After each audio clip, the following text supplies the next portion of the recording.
Afternoon. We'll do a quick recap on this past weekend. I think what I'd like to just point out is, consistency, takes its, shape in many ways. For us, it's been, a football team that has had to do a lot of things differently. And with that comes blind faith. And I told our team I was really proud of the way they have just embraced change. It's hard. It's hard for everybody to change. And so I've been really proud of the way they have embraced change and done the things that we've asked them to do to become more consistent on a day-to-day basis and within our process and their preparation and their mindset, their habits, the way they think, and we've been able to make the progress necessary to have a modest winning streak, and this is modest. We've got a lot of work ahead of us. This month will tell us a lot, right? We've got an SEC slate in front of us over the next 4 weeks, which will challenge us to a new level, and we'll certainly find out even more about our grit and what kind of football team this will continue to grow to be. We know where our issues are. It's a team that will fight, but we're thin in some areas, and so we've got to make sure we keep our team rested. We've got to stay away from injuries, things of that nature. But there's no doubt about the fight. These guys will fight for the right reasons, and I just wanted to make sure that, from my perspective, that this win this past weekend against the New Mexico team was significant in that we built some consistency with a group that has been willing to follow a whole new pattern, and it's been enjoyable. Now we get into, obviously the SEC over the next month. 2 games on the road, 2 at home, and we begin with Auburn. I think the first thing is that, routines will stay the same other than we're going to get on a plane. But, we'll be in a stadium that will not be pro LSU. The first month of the season it was pro LSU for the most part.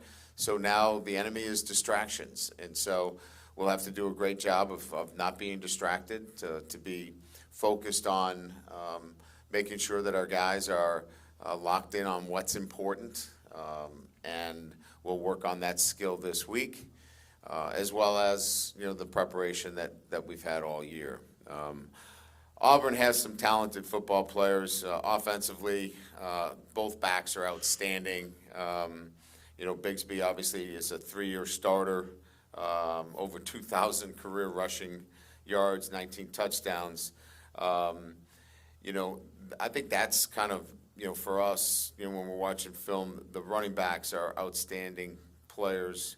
Ashford at quarterback started last week against Missouri. He too is a great runner. That's going to be our biggest concern is to keep him in wraps in terms of running the football. He's very capable. He's a transfer from Oregon, extremely gifted athlete. And again, I think from our perspective, a guy that can throw it, but more importantly, a dual threat quarterback that is dangerous running the football. Outstanding receiving core, and a defense that has, a guy that's a game record in Derek Hill. He's a guy that you're going to have to find. We'll have to game plan and make sure we know where he is. Riley, outstanding linebacker. And again, a football team that's playing at home, coming off its SEC win against Missouri in overtime. It'll be a great challenge for a football team. So with that, we'll open it up to questions. Right in the middle. Yes. You mentioned Ashford at quarterback. Do you expect Ashford to start, or are you going to prepare for multiple quarterbacks this week?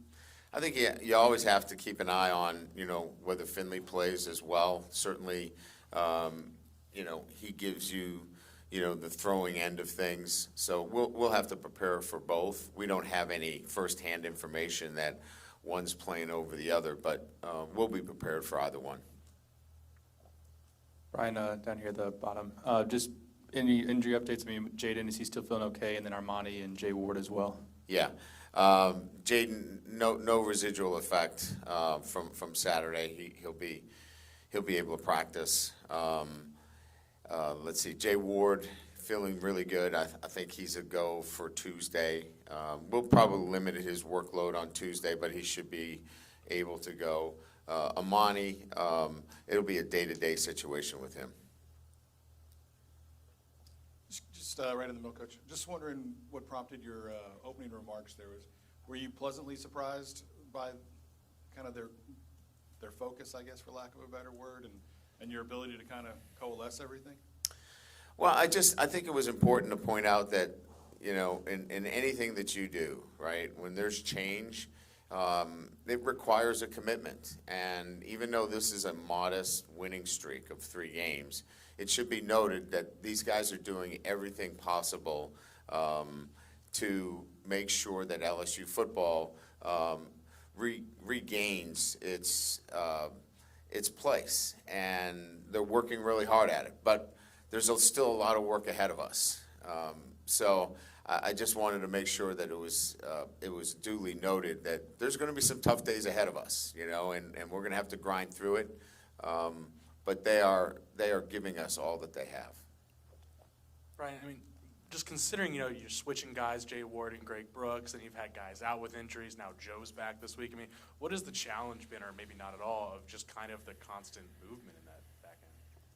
You would like a little bit more continuity. I think Matt and Kerry have done a really good job of communicating what we need to do back there, and I think it's going to be a little bit easier, you know, with a Joe Fouché in terms of he's an experienced player. So it was a little bit more difficult when we had to move Jarek back there because you didn't have an experienced safety. So, you know, as we move forward now with Jay Ward probably coming back this week and being healthy and getting Joe, you've got experience back there. So in one instance, you would like a little bit more continuity, but on the positive side, with Brooks, Fouché, and Jay Ward, you've got experience.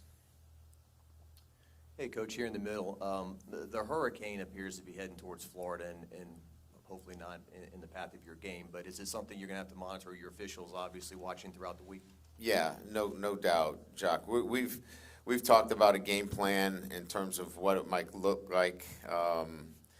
You know, hopefully that's going to pass through. We're going to get probably some rain of some kind, and that'll be our first time in that kind of element. It's a grass situation, so you know, you put those plans together relative to what that would look like if, in fact, we did get hit with some severe rain.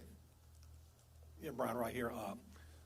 How big was the New Mexico game for Jaden Daniels and his growth? I mean, what did you go back on the film and see that you – I mean, and the game was obvious. He was determined to stay in the pocket. But what did you go back and look at film? What did you see?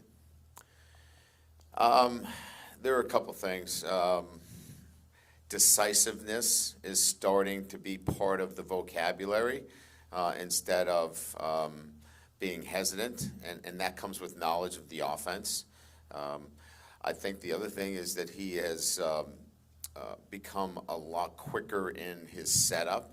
I think I mentioned this, quick feet, but slowing down and not rushing through progressions. I think one of the bigger plays in his development was the dig that he threw to Jerry Jenkins in the red zone.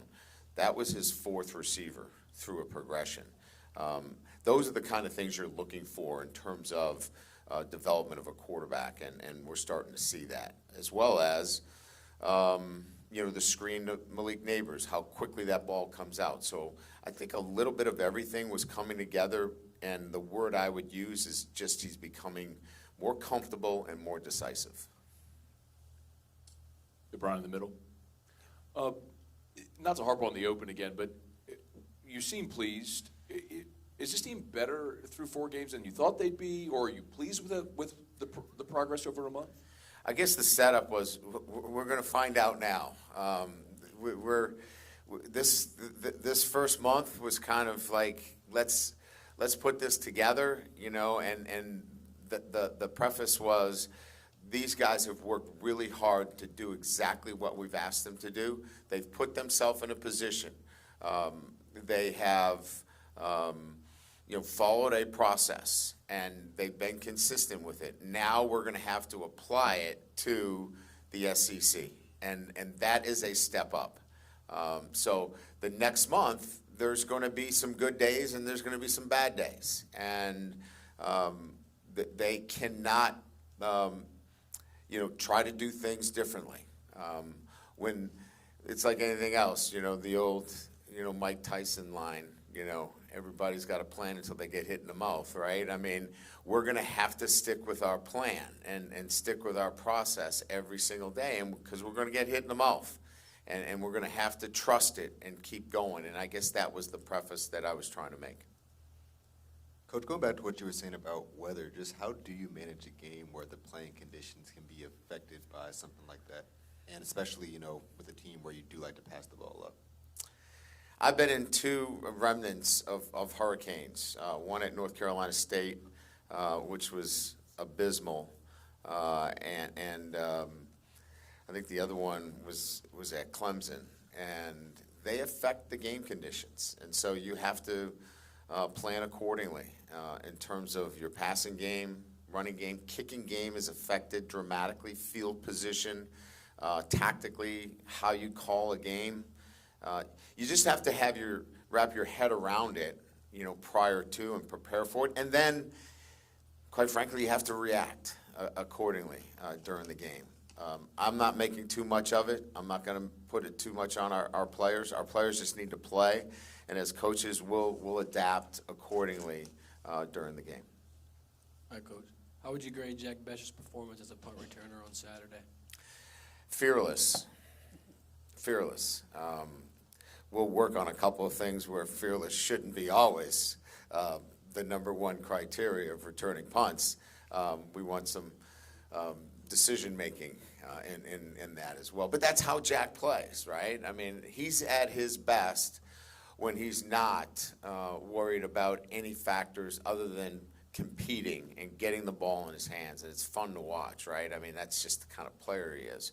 But you can see what kind of impact he can have in our punt return game. And look, and the trickle down is the other 10 guys, they want to block for him. And that is an added incentive when you have a punt returner that can break it. It adds a great energy to the entire group. Coach, you're on the right. You mentioned Joe Fuchsia's experience. Is the reality that he wasn't hurt and that he only missed a few games, does that lend you being able to lean on him for starters reps right away? And kind of how's he looked in practice? That's kind of one thing Greg Brooks talked about, is that he's gotten a lot of time in practice to get ready. Yes, he's been actively involved. I think the plan has been excellent. He's been involved in any articulation between our offense and defense that hasn't involved game plan, which is quite a bit. Every day we'll have some 11-on-11 work where there is no, hey, we're getting ready for New Mexico or getting ready for Mississippi State. He's involved in that. So he's in our defensive structures. When we start to, over the past month, when we got ready for team time for our opponent, he would come over on the scout, and he was a pain to deal with because he was so good playing so hard as a scout team member that he made us better. So I've been able to firsthand see his action on a day-to-day basis, and he'll be ready to play right away. Are you expecting Keyshawn back for this game? Yes. And then just the general thought that each week we've talked about you wanting to get the ball to someone specifically, right? Get them involved. You have such a deep and talented receiver room. When does it become forcing an issue? Yeah, I think that's a great point. And so I think there was only one time that I really alluded to the fact that after week one that we needed to get him going a little bit. Other than that, I think we have to be able to, let the game come to these guys naturally. We've moved some guys around, obviously. You saw Neighbors into the short field, playing the W. And you saw Jack playing, the slot a little bit more. Other than moving guys around a little bit, I think that's all you'll see from a manipulation standpoint. Other than that, the offense has got to come to you And when you get your opportunity, you got to make plays because there's so much depth there. Hey, Brian, I think at the end of camp you talked about Harold Perkins and that he had a little bit of ways to go. Seems like he's flashing more and more. How did you think he performed the other night in a starting role? Look, here's the thing with Harold. He's going to flash because of his skill set. I mean, he is twitchy. He is fast. He has all of those tools that are going to allow him to show. And then Matt's doing a great job of keeping it in the easiest form within the defense. We can't give him. He's just gotten here, so to give him the entire playbook is not fair to him. So Matt's given him pieces of the playbook that allows him to go play fast because that's his best trait. But he's learning, and I'll tell you what, he's so coachable. That's the great part about it. He comes to the sideline. He wants to know what he needs to do better each and every snap. So we're really pleased with his progress, but I think what we're more pleased with is what he's doing off the field, in the classroom, and then how coachable he is. Hey, Coach, what do you think about the offensive line just over the last 2 games and how they're able to provide holes in the running game for your running backs these last 2 weeks? Yeah, I mean, I don't know that it was, our banner day this past weekend. That's a tough defense. They're standing up. They're moving around. There's so much movement. O-linemen want to know that what they see they're going to hit, and that wasn't the case on Saturday. The guy in front of you wasn't going to be there on the snap of the ball, and that takes a little bit of, I would say, the aggressiveness away from your offensive line. We won't have that this weekend. They're going to have to put their hand in the dirt. They're going to have to get off the ball. They're going to have to move people against their will. And I think you'll see a good indication over the next month of this offensive line really having to get after it. Right. Now that it seems like you're with Joe coming back here, about most of these academic issues and things are getting people eligible behind you. Has this been frustrating for you? Is there anything that needs to change in terms of preparing players or preparing, working with transfers to get them eligible faster? Because it seems like it's an unusual situation. Yeah, I think those are all things that we can address at the end of the year. There are things that Joe could have done better. Maybe there are things that we can do institutionally. We can always look at that, but that's not for now. I mean, we'll take care of those things and have good discussion about what we can do better. And like I said, it's always, the student athlete that is responsible at the end of the day. But yeah, those are discussions that we can have at the end of the year. Brian, with Charles Turner at center now for a few games, how would you evaluate the way he's played? And where's your confidence level with him as he starts to face some bigger guys on the opposite side? Yeah, I mean, I think it's a really good question. First of all, he's a great communicator. He knows what he's doing up front. He is getting people in the right place. But it's going to get harder. It's going to get harder. The competition is going to be such that he's going to be in the mix each and every week. So he knows, and he's up for the challenge. But again, I think we're putting him in a situation where he's got 2 guards next to him that are big guys, big physical guys. And the center is always working in combinations. So, most centers today are not, the biggest. They're usually the smartest, and they're usually guys that can move, and Charles can do those things for us. Hey, Coach, we recently went to Gina, Louisiana, where all 4,000 people in the town have number 10 jerseys. And yeah, I'll bet. Love Jerry, and he's impacted adults, kids, gives them, hope to get out of a small town and whatnot. Just you being around him, what kind of person is he? I've never heard anyone say anything negative about him. Well, first of all, I'm proud of the fact that he got his degree, because there was a time there where he was considering going to the NFL, and he would not have had his degree. So I think, from that perspective, making the decision to come back and get his degree and then play in this season, that stands out. to me. I think the other thing is that, he's gone about this year in a manner that I think can be modeled for all of our other guys. A veteran guy that has done everything we've asked him to do, and had never been a special teams player, but now is involved in special teams, is doing the other jobs, and is quietly put together as a consistent performance as any player that we've had on this team. So I just think the maturity that he's shown in the decision-making, as I mentioned earlier, as well as being able to model him based upon doing other jobs and being selfless, has been, we can really push him out front and say, look how Ten's doing it. You mentioned Ashford's maneuverability. Yeah. Does having Jaden and having your team have faced him, I guess, in fall camp, provide some muscle memory in your preparation, or how do you go about that preparation? Yeah, I mean, this is going to be interesting this week. Well, not interesting, but, they run a very similar defense.